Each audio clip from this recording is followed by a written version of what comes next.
又為大家帶來一套碧桂園西東府1期70名個就可以擁有嘅呢一套靚款啦，可以變為南北雙用途設計嘅呢一套款啊。咁呢邊咧就係我哋入戶門嘅位置啦，標準嘅一梯一戶啊，呢邊標準嘅一梯一戶。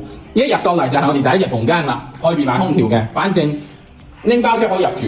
雙陽台嘅設計啊，南北雙陽台，反正70名個包埋隻車位，正啊！呢間鋪簡直光線水都 OK 啦，南北雙陽台。嗱，反正咧廚房嘅3件套全部包含埋嘅，再加埋呢隻冰箱啦，仲有我哋嘅熱水器啊、洗衣機呢啲全部有晒，全面就係我哋嘅2期位置啦。